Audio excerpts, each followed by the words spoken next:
Hey guys, how's it going? So, welcome to our quick look at the TLC Phase 2 that's just been released. I'm not going to get too in-depth on anything, I'm just going to have a quick little look, because some of the things I think we're going to have to do a bit of an in-depth look at, which we'll do in a separate video. So, first things first, let's look at the RG. As you can see, it's lost a little bit of its eagle-like charm, and gained a little bit of a sort of vulture-y face thing.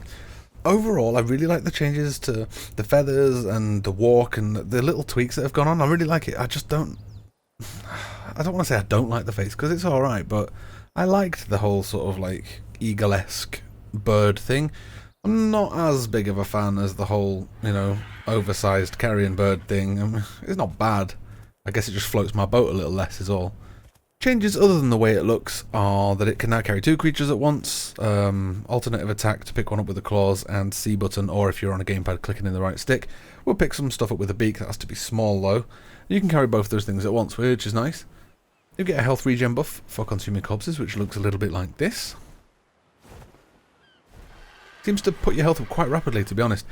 Adds a little bit more tankiness, I suppose. It's not got all the health in the world to deal with damage, but as long as you can kill some of what you're fighting, then you should be able to keep yourself going, and that's not bad. The saddle acts as a mobile crafting station, although obviously it's not going to be your main point of call. It might help while you're out and about, and importantly also the weight of things has been reduced by 50%, so obsidian, metal ingots, etc., which makes them pretty handy for going and to do metal runs with, that sort of thing.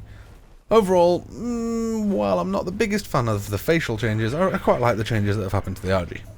Next up, we're going to be taking a look at the Raptor, which has a very modest difference as far as I can see. I can tell that it's been changed, but it's not been changed by a whole lot. The most notable changes really are that it has a pounce mechanic, so you can right click or left trigger on a gamepad when you're near a smallish target, and it will sort of jump on it and hold it down. Now, it does do damage to it while it's being held down, but I think the predominant effect of that is if you're out with more than one. Say you've got a couple of friends, you can pounce on something and hold it down while your friends tear it to pieces.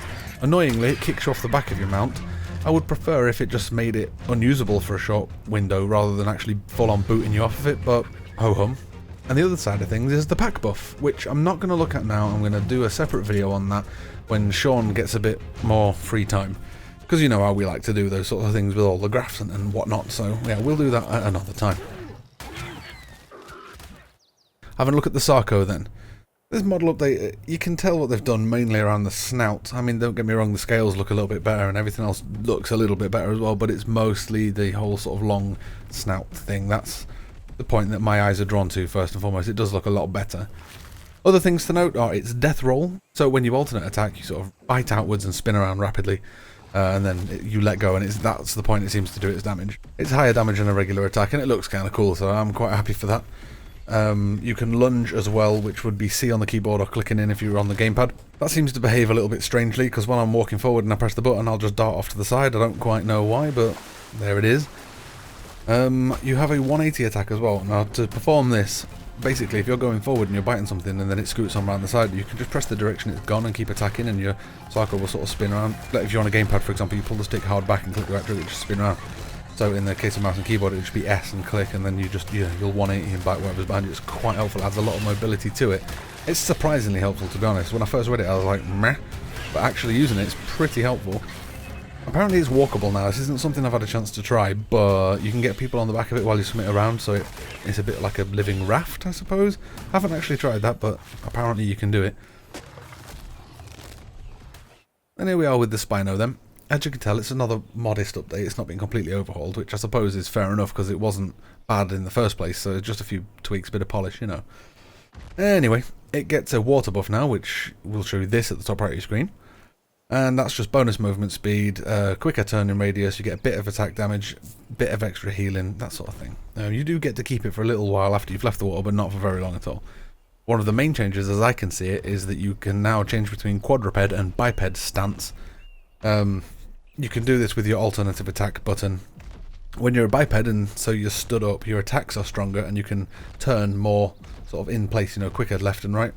And it's quite cool, he swipes out with his arms and stuff, it looks pretty good. And if you go alternate attack again to go back down onto all fours and you're in quadruped stance, that's basically your mobility, that's for getting around, because quicker in the water, quicker on the land. So it's almost like, you've got transport mode and fighty mode. That's kind of cool, I kind of like that. Next up is the Triceratops. This is another model update, and just like all the others, it's not been a massive overhaul, just a little tweak. But again, it's alright, I quite like it. It's got 2 points of interest for me. First is its sort of charge that it's got. I think it's called Ram. What you'll do is you'll hold down the alternative attack and he sort of grazes his foot along the floor like, you know, like a bull in Bugs Bunny. He sort of charges up, and then when you let go, boom, he's gone. It's alright. I think it's kind of fun, to be honest. The more you charge it up, the faster you'll go. And you can cripple things if you hit them, or just full on knock small dinos just flying out the way. It says on the patch notes, charge a group of dodos to see. I couldn't find a group of dodos, but if you do it. Also, it has a rivalry buff, so you'll get a very small buff when you're next to large carnivores, and this is again something that we may have to do a separate video on, depending on how effective this turns out to be. The patch notes say that it increases damage output slightly, decreases damage taken slightly, but surprise surprise there's no actual numbers, and then you get an increase to your health by 10%.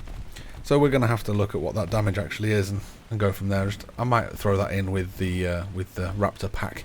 Just do a TLC2 like mechanics video. You know, what difference will it actually make to you?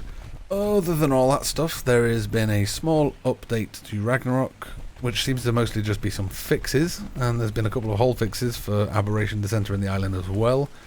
Fixed an issue where the Griffin feather colours appeared to be default. Fair enough. That's about it. It's talking about targeting console release for this update mid-April. So, you know, at some point in June you'll probably get that. I'm an arsehole, I know. It seems that they're moving more towards a regular patch schedule. It says here Tuesday or Wednesday if needed. Deployments unless critical fixes are required outside of the regular patch day.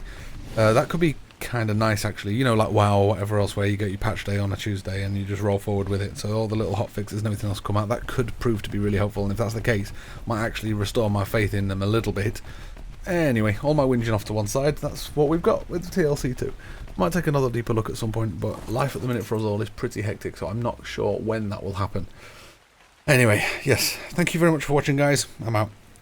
Take care of yourselves, and we hope to catch you in the next one.